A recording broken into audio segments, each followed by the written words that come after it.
Zanerman here. I will be doing a review for an Atari 5200 cult classic called Montezuma's Revenge, which is very much related to Mexico, South America, and Spain in terms of history of those Spanish speaking cowboys. Now, I've noticed that there have been some Canadians and North Americans confused lately about the difference between a tango and chivalry, or they may even think that in terms of politics, with their very abstract and irrational metaphors, that a tango is very much like um, chivalry, or they'll think literally that in some way, in terms of political science, they are equal. But that political science is actually really pseudo political science.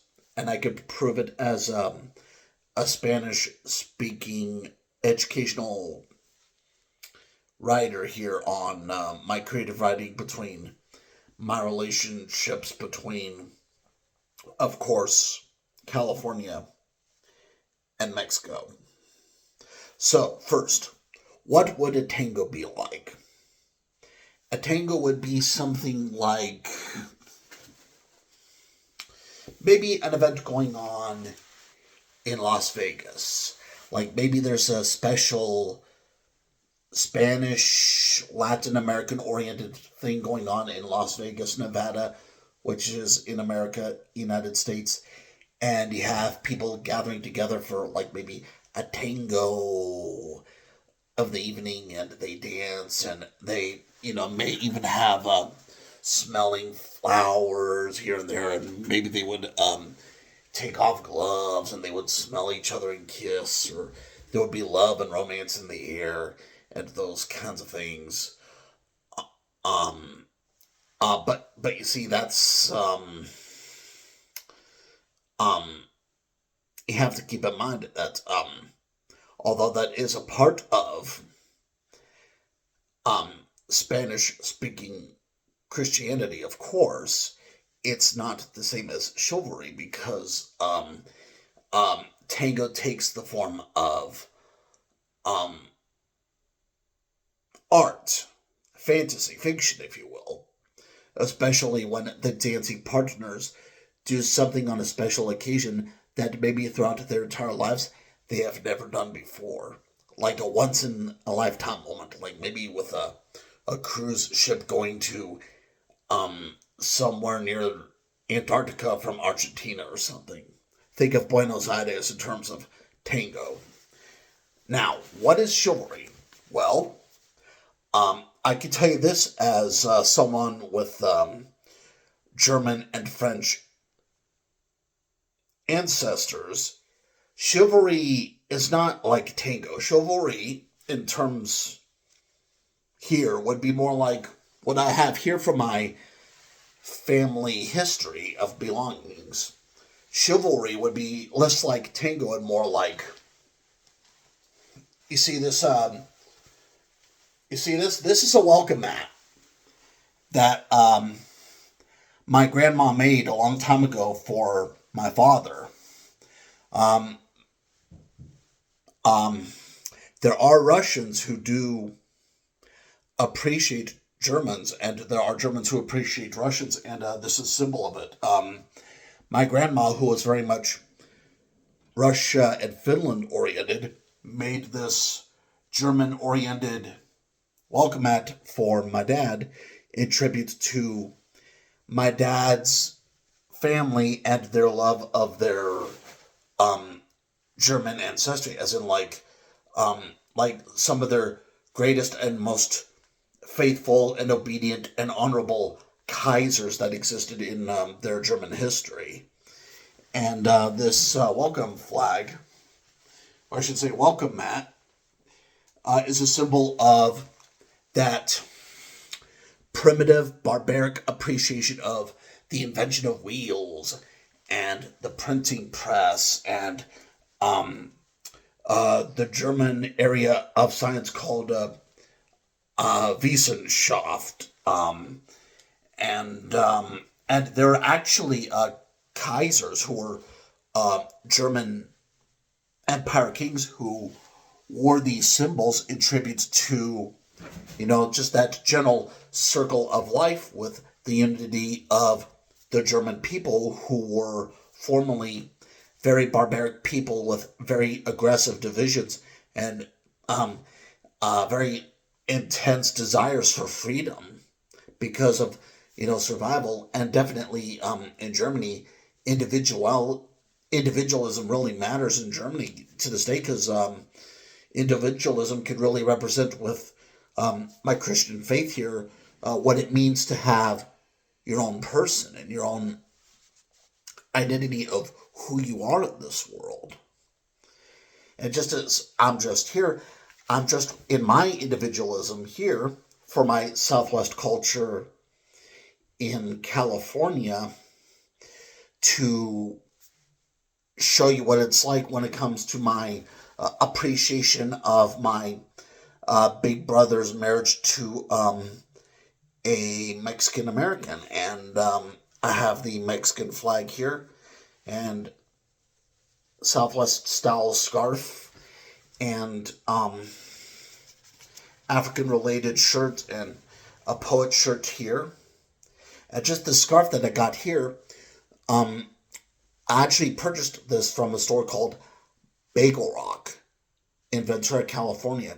And it was a bagel shop place where the owners were Muslims, and they were working and serving great delicious food to understanding liberals and other people of any kind, including conservatives, living in that Southwest area in California.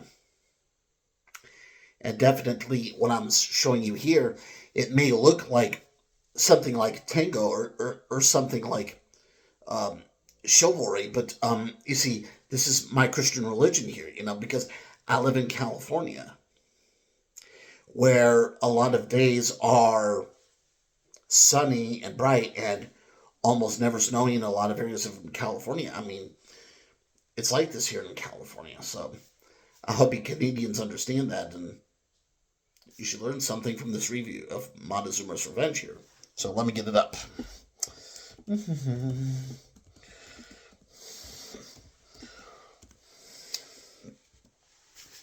Here goes. Review. A gold joystick is that device from Best Electronics with the latest technology and gold contacts.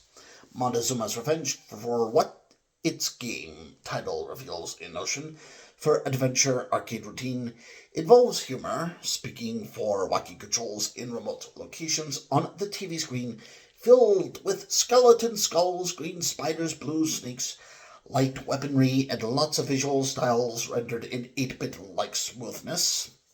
The ColecoVision version of Montezuma's Revenge was more rough around the edges and displayed its chaotic frame rate in a loony bin.